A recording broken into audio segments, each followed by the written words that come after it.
Ada banyak cara introspeksi diri, ada banyak cara melihat diri sendiri, dan ada banyak cara bagaimana orang Jawa itu berangkat dari hati dan jiwanya untuk melakukan sesuatu. Apa saja? Audio Jungle. Audio Jungle. Assalamualaikum warahmatullahi wabarakatuh. Salam kaya no bintang. Bagi orang Jawa, lelaku melihat diri sendiri itu hal biasa dan banyak angger-angger atau batasan-batasan atau petuah yang kerap kali dipakai untuk bagaimana introspeksi diri. Introspeksi diri bagi orang Jawa itu makanan sehari-hari. Dan introspeksi itu menjadi kewajiban bagi orang Jawa dimanapun berada. Sehingga salah satunya mengapa orang Jawa dapat diterima di semua tempat karena punya kekuatan introspeksi. Introspeksi apa saja? Yang pertama, sopo siro sopo ingsun. Yang dimaksud sopo siro sopo ingsun, siapa Anda dan siapa saya itu berbeda. Maka nikmati perbedaan diri itu dan harus bisa menjiwai siro dan siro bisa menghargai ingsun. Sopo siro sopo ingsun itu memberikan kekuatan jati diri orang yang berbeda-beda, memberikan kesadaran bahwa setiap orang itu berbeda sehingga perlu saling menghargai. Sopo siro sopo ingsun itu untuk bangun keselarasan hidup, harmonisasi hidup, sehingga tidak terjadi iri, tidak terjadi benci, dan tidak terjadi milik barang kang melok. Artinya punya keinginan barang yang tidak bisa kita jangkau atau barang yang di luar kita. Jadi sopo siro sopo ingsun itu menguatkan hati orang Jawa bahwa semua orang punya perbedaan yang intinya sawang sinawang, saling melihat. Dan perbedaan itu bukan menjadi permusuhan, tetapi perbedaan menjadi sebuah kekuatan kalau kita punya kemantapan diri. Jadi sopo siro sopo ingsun itu introspeksi yang pertama. Nah yang kedua adalah delok gitoke dhewe. Delok gitoke dhewe itu artinya melihat belakang ini ya, leher bagian belakang ini dengan sendirinya. Jadi jangan mempermalukan orang lain, jangan sombong, jangan ngomentari orang lain, tapi lihatlah dirimu sendiri. Delok gitoke dhewe itu artinya gitok itu rambut belakang ini yang paling bawah itu gitok. Itu supaya dilihat sendiri. Jadi tidak boleh sombong, tidak boleh angkuh, tidak boleh merasa pintar, lihat dirimu sendiri.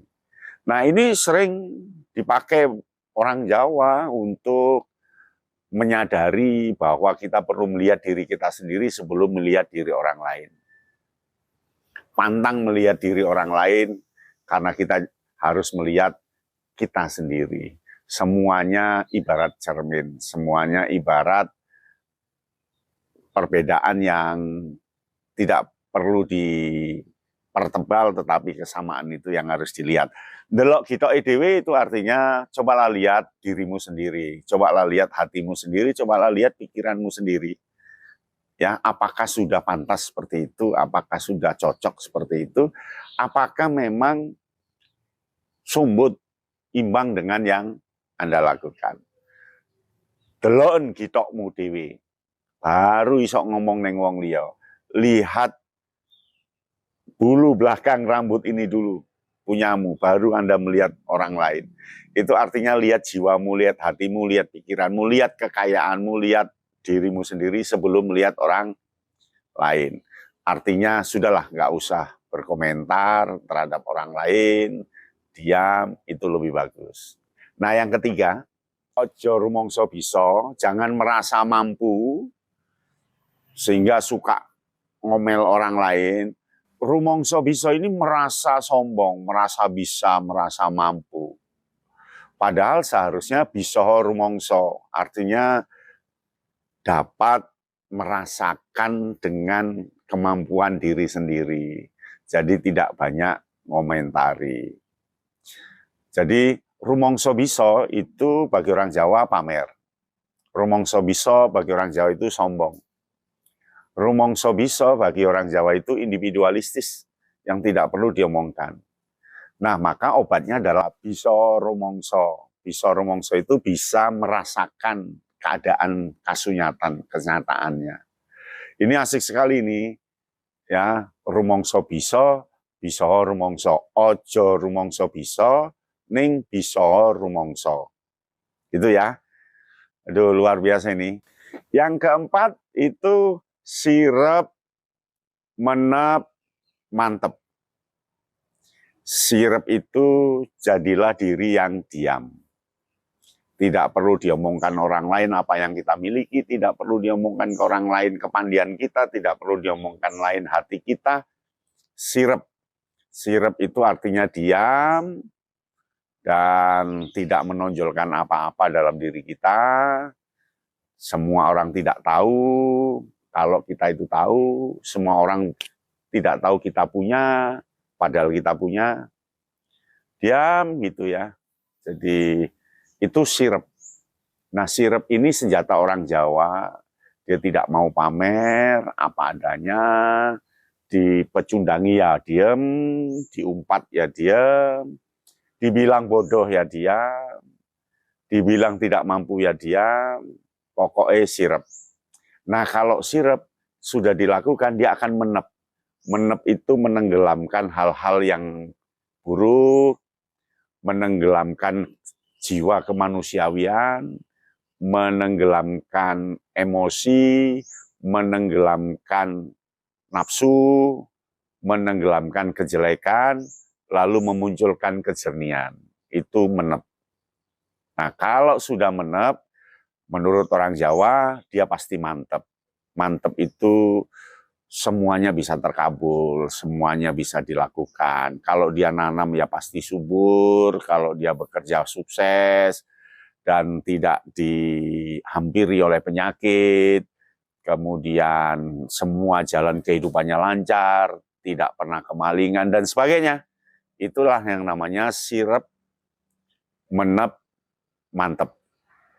Sirep itu diam, ya jangan sekali, seterusnya dia diam, nggak ngomongkan apa-apa ke orang lain, karena yang diomongkan itu pasti akan mendapatkan malapetaka, menghasilkan sengsara, lebih bagus diam. Apa gunanya kita ngomong kalau kita punya mobil?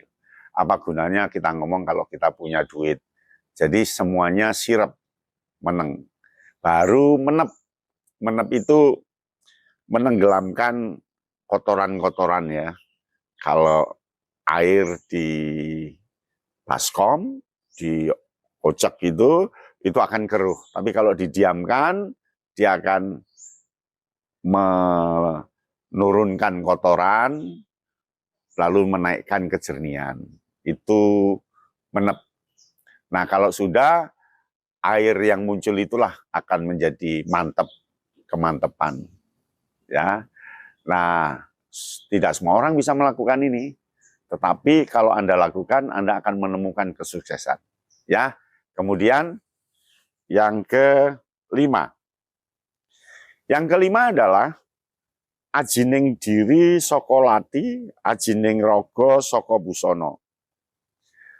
Artinya dirimu itu punya harga yang mahal ketika dibungkus dengan ucapan yang bagus. Diri akan berwibawa berharga bersumber dari ucapan. Orang lain akan menilai kita dari ucapan yang kita omongkan. Oleh karena itu, tahan omongan yang jelek, beri omongan yang bagus, tahan omongan yang keras, beri omongan yang lembut. Itu selalu dilakukan oleh orang Jawa. Lalu ajining diri saka busana. Itu artinya kewibawaan diri, diri Anda akan dihargai ketika pakaianmu pantas. Sehingga orang Jawa itu bisa membedakan kepantasan pakaian. Kalau di manten, wah dia mengeluarkan baju barunya, baju jasnya, apa. Kalau di apa dia? Kalau di sawah, ya sudah dia nggak pakai baju, pakai hanya untuk nyangkul. Jadi itulah resep orang Jawa. Ajining diri saka lati, ajining raga saka busana. Nah ini sangat ampuh kalau diterapkan, dan ini sering dipakai oleh orang Jawa dimanapun berada itu. Ini menjadi pegangan bagi mereka untuk bagaimana berperilaku yang baik di tengah masyarakat. Cobalah, nanti pasti akan merasakan keasikannya. Ya, nah yang keenam, mingkem, adem, ayem. Nek awakmu mingkem, kalau Anda itu menutup mulut, Anda pasti memunculkan kedinginan, dingin gitu, orang lain tidak mendengarkan suara negatif Anda, tidak punya prasangka buruk terhadap apa yang Anda omongkan, tidak mengartikan negatif apa yang disampaikan, karena kita tidak ngomong. Jadi mingkem, diam. Saat orang lain berbicara, saat waktu-waktu tertentu, saat momen tertentu. Makanya orang mengatakan, wong Jawa itu meneng. Iya, memang diam. Dan itu memang sebuah keharusan untuk membangun rasa. Bukan menang nggak bisa apa-apa, tapi memang itu senjata. Jadi mingkem, kemudian kalau sudah mingkem akan munculkan adem. Adem itu ketenangan akan muncul, orang lain akan senang, orang lain juga merasa cocok, karena tidak ada omelan. Nah lalu yang terakhir ayem, hati itu enak, hati itu tenang ya. Ayem itu damai.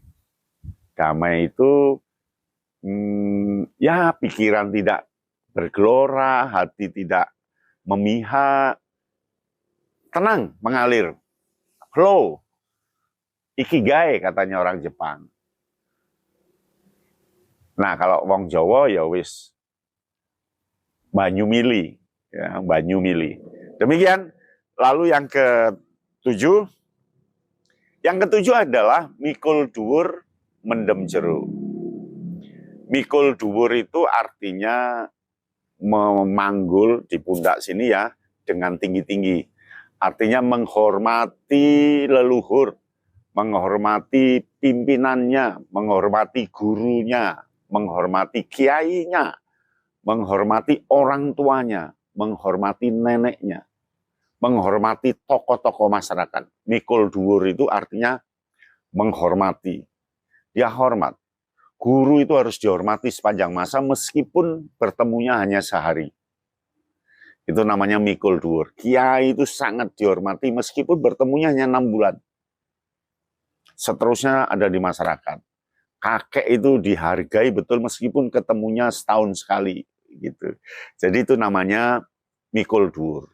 Lalu mendem jero, tidak pernah menghasut, tidak pernah ngomongkan yang negatif, tidak pernah mengungkit-ungkit yang tidak pantas diomongkan dari leluhur kita. Jadi kita tidak pernah ngomongkan negatifnya guru kita. Kita tidak pernah ngomongkan negatifnya kiai kita. Kita tidak pernah ngomong keburukan kakek dan nenek kita. Dan tidak pernah ngomong kejelekan penyimpangan yang dilakukan oleh bapak ibu kita. Itu namanya mendem jero. Mendem itu menguruk, terus ditimpai tanah yang dalam, yang tidak bisa bocor, tidak bisa muncul terungkap. Nah ini dilakukan oleh orang Jawa di mana-mana. Sehingga orang Jawa tidak mau dia cerita negatif leluhurnya. Dia selalu mengugemi mikul dhuwur jasa leluhurnya, gurunya, kiainya, orang tuanya, neneknya, kakeknya, para tokoh-tokohnya. Itu mikul dhuwur, ya, menjunjung tinggi nasihatnya. Sehingga mengapa di mana-mana banyak orang Jawa yang sukses karena dia mikul dhuwur, betul-betul menerapkan seutuhnya, menerapkan dengan selengkapnya ilmu yang dia peroleh. Lalu tabi pada leluhurnya. Dan tidak akan pernah mau mengomongkan negatif gurunya, pembinanya, orang tuanya, dosennya. Tidak akan pernah. Ya, itulah yang namanya mikul dhuwur, mendem jero. Bukan mendem ya, mendem. Mendem itu menimbun. Ya. Nah, yang ke-8, ngunduh woing pakerti. Ngunduh woing pakerti, semua orang dia akan memanen apa yang dia perbuat. Semua orang dimanapun, bagi orang Jawa, dia pasti kelak akan memanen apa yang dia lakukan. Maka, sopo sinandur becik oleh api. Siapa yang menanam kebaikan, dapatnya akan baik. Sopo wonge nandur olo, bakal kuciwo. Siapa yang menanam kejelekan, dia pasti akan menemukan kekecewaan. Jadi bagi orang Jawa, ngunduh woing pakerti itu betul-betul dilakukan itu. Jadi setiap tindakan itu tidak boleh kelak akan memberikan hal yang negatif. Justru sebaliknya, ya harus memanen yang positif. Ngunduh woing pakerti artinya memanen, ngunduh itu manen, pakerti itu tindakan. Ya, apa yang kita lakukan. Asik ya. Nah, selanjutnya yang ke-9 adalah suwung iku agung. Ini sama dengan sirep, menep, mantep. Sama dengan mingkem, ayem, adem. Ini sama, suwung iku agung. Artinya, raihlah sebuah kekosongan dalam dirimu supaya muncul keagungan. Sudah nggak usah mikir kemarin, nggak usah mikir gemuruhnya dunia, nggak usah mikir, tenang apa yang Anda lakukan. Suwungkan, kosongkan hatimu, kosongkan jiwamu, sehingga kita mudah melangkah. Itu yang namanya suwung bakal agung. Ya, jadi suwung kui agung. Siapa yang berani mengosongkan diri, dia akan menemukan keagungan. Oh, ini betul ini. Jadi dia nggak memperhatikan kemarin, marah ya sudah marah, nggak usah diperpanjang. Ya, ada masalah ya sudah, besok ini lagi. Dia suwung kui agung. Yang ke-10, balik neng awake dhewe. Ini sering diucapkan. Nah, nek ngono ya balik neng awake dhewe. Uang kok kakean cemlomet. Ya ben balik neng awake dhewe. Artinya kembalikan ke dirimu sendiri. Kalau ngomong, kalau melakukan sesuatu. Ini sama dengan delok gitoke dhewe. Ya. Jadi balik neng omonganmu dhewe. Itu supaya mengembalikan ke omongan dia, ya, dia harus balik neng awake dhewe. Wong dhek isik ngono kok isik wis sik ngelokne. Orang dia aja masih begitu kok. Sudah mengejek orang lain. Makanya kita omong saomong nggak boleh keliru, sehingga orang Jawa itu banyak diam, ya. Nah, yang ke-11, kudu noto ati. Nah, orang Jawa ada petuah yang mengatakan menungso iku urip iku kudu noto ati. Jadi ati ini ditata. Karena kan manusia itu punya sifat menata.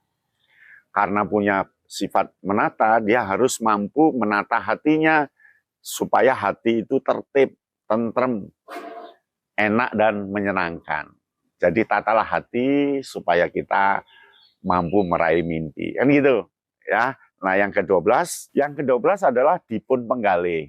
Cobi toh dipun penggalih. Cobalah dipikirkan dalam hati, apakah yang dilakukan itu sudah benar.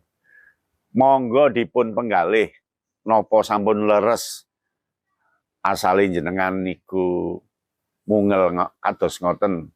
Cobalah pikirkan dalam hati, apakah omongan Anda itu sudah benar. Dipun penggali itu nggak usah terburu-buru, nggak usah langsung emosional. Cobalah dipikir dulu apakah sudah benar yang kamu lakukan itu. Coba introspeksi dulu apa sudah benar yang kamu lakukan itu. Cobalah dalam hati ya 2-3 hari dilihat apakah benar seperti itu. Asik ya. Nah, selanjutnya yang ke-13 adalah nyimpen primpen. Nyimpen primpen itu sama dengan mendem jero ya. Nyimpen primpen itu orang Jawa punya kebiasaan, nasihat dari yang lama-lama, kalau menyimpan sesuatu harus betul-betul primpen. Primpen itu tidak akan diketahui oleh siapapun. Nyimpen primpen itu bisa omongan, bisa pengalaman, bisa harta, disimpan secara primpen. Orang lain tidak akan pernah tahu apa yang pernah kita simpan. Ya, nah yang ke-14, budal neng Ponorogo, turu neng Sorlongan, bantalan merang. Ini artinya berangkatlah dengan arah ke Ponorogo. Ponorogo ini artinya bukan tempat. Pono itu inti, rogo itu raga. Artinya berangkatlah ke inti ragamu. Seperti apa sih sebenarnya inti ragamu itu? Seperti apa sih inti jiwamu itu? Itu harus diintrospeksi diri supaya menemukan sesuatu. Jadi budalo neng Ponorogo. Maksudnya berangkatlah melihat inti dirimu. Ya. Nah, turu neng Sorlongan artinya tidurlah di bawah tempat tidur, bukan itu. Longan itu artinya longi mangan. Jadi Anda harus mengurangi makan supaya bisa introspeksi diri. Ngurangi makan supaya tirakatmu bagus. Ngurangi makan supaya penjelajahan batinmu itu bagus. Jadi longan itu singkatan ngelongi mangan. Ya, orang yang ngelongi mangan itu ya bakal sehat, pikiran dan hati. Ini kan sama dengan hidup sehat cara orang Jepang ya. Dia makan hanya 80%. Lalu hadis Nabi kalau makan itu ya berhenti sebelum kenyang. Nah, ini namanya longi mangan untuk tirakat, untuk kesehatan hati, pikiran, dan fisik ya. Lalu bantalan merang. Bantalan merang itu bukan bantalan pohonnya padi, batangnya padi, bukan. Bantalan merang itu artinya mereme arang-arang. Meremnya itu jarang. Jadi tidak kebanyakan tidur. Tapi banyak mata itu digunakan untuk melihat yang positif, telinga itu digunakan dengan baik, jadi mereme arang-arang. Itu maksudnya bagaimana introspeksi diri itu bisa jalan dengan bagus. Banyak contohnya orang sudah melakukan ini, dan dia menemukan sesuatu. Tapi ingat, kalau melakukan seperti ini harus pakai guru ya, karena indikatornya supaya jelas dan dia bisa mengukur tingkat keberhasilan. Banyak orang yang ngelakoni tanpa guru, akhirnya menclek, jadi semacam gila gitu. Dia jalan ikut, karena bingung mana yang pertama, mana yang kedua, karena ini kan filsafat. Jadi susah untuk dipahami secara awam, harus pakai guru, sampai mengerti sedalam-dalamnya dengan logikamu. Karena logika kita kadang nggak nyampe dengan logika guru. Logika kita juga kadang nggak nyampe dengan logika yang diharapkan. Itu ya. Nah yang ke-15, duwe aten-aten sing pangerten. Duwe aten-aten sing pangerten itu artinya punya rambu-rambu, aten-aten itu rambu-rambu kebiasaan yang selalu berpengertian pada orang lain. Nah itu orang Jawa melakukan itu. Jadi dia punya kebiasaan aten-aten. Jadi punya kebiasaan, punya tradisi untuk pangerten, mengerti orang lain. Mengerti orang ketika dia lapar, tanpa harus dia ngomong saya lapar. Mengerti orang haus, tanpa dia harus ngomong haus. Itu namanya aten-aten pangerten. Nah yang ke-16, nulodo laku utomo. Jadi kalau ingin meneladani, teladanilah orang yang menjalankan lelaku yang utama. Dan ini di gending ada ini, di lagu Jawa, ya. Nulado laku utama, nulado laku utama, gitu ya. Artinya ketika kita meneladani, teladanilah apa yang dijalankan secara utama oleh orang lain. Kalau kita berguru pada orang yang laku-lakunya utama. Kalau kita ingin melakukan sesuatu, pakailah orang yang sudah melakukan dengan cara utama. Ya, sudah ada jalannya itu. Orang Jawa luar biasa. Nah, yang ke-17, Gusti Allah rasare. Gusti Allah rasare itu kita tidak usah kesal, tidak usah bingung bahwa Allah itu tidak pernah tidur. Ya, Allah itu selalu memperhatikan apa yang kita lakukan. Jadi lakukan saja. Gusti Allah itu rasare, artinya Gusti Allah itu tahu apa yang kita lakukan, tahu apa yang kita dengungkan. Nah, itu ya. Kemudian yang ke-18, sing gemati. Sing gemati itu artinya hidup itu harus menyayangi. Ngugemi ati. Gemati itu bagaimana kita patuh, taat pada orang tua, pada istri, pada suami, pada anak. Gemati banget, cinta yang tulus pada anaknya, pada bapak ibunya, itu gemati. Asik ya? Gemati itu patuh, tabi, tidak pernah ngomong yang kotor, halus ke atasnya. Gemati itu hasilnya luar biasa, karena kita akan disayang oleh orang yang kita gemateni, oleh orang yang kita sayangi. Gitu ya.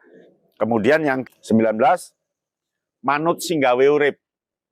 Nah, manut singgawe urip ini artinya orang, dia sudah punya jalan lurus, jalan yang harus dia lalui dalam hidupnya. Dia manut singgawe urip, artinya betul-betul mengikuti ketentuan Allah, ketentuan Tuhan. Asing juga ini manut singgawe urip. Jadi dia tidak canggung-canggung, tidak mau nuruti setan, tidak mau menuruti yang negatif, manut singgawe urip. Itu ya. Nah, yang ke-20, becik ketitik olo ketoro. 20 itu orang Jawa itu sangat percaya dengan petuah becik ketitik olo ketoro. Artinya perbuatan baik itu ketitik dicatat, ya, dicatat. Perbuatan baik pasti dicatat oleh Allah. Olo, hal yang negatif masih akan dilihat orang. Jadi kita lakukan yang terbaik, jangan yang negatif. Luar biasa ya. Itulah 20 loh. 20 resep introspeksi dan 20 resep yang dijalankan oleh orang Jawa sehingga dimanapun dia bertahan hidup, makmur dan sukses. Demikian, salam KN Bintang. Audio Jungle. Audio Jungle.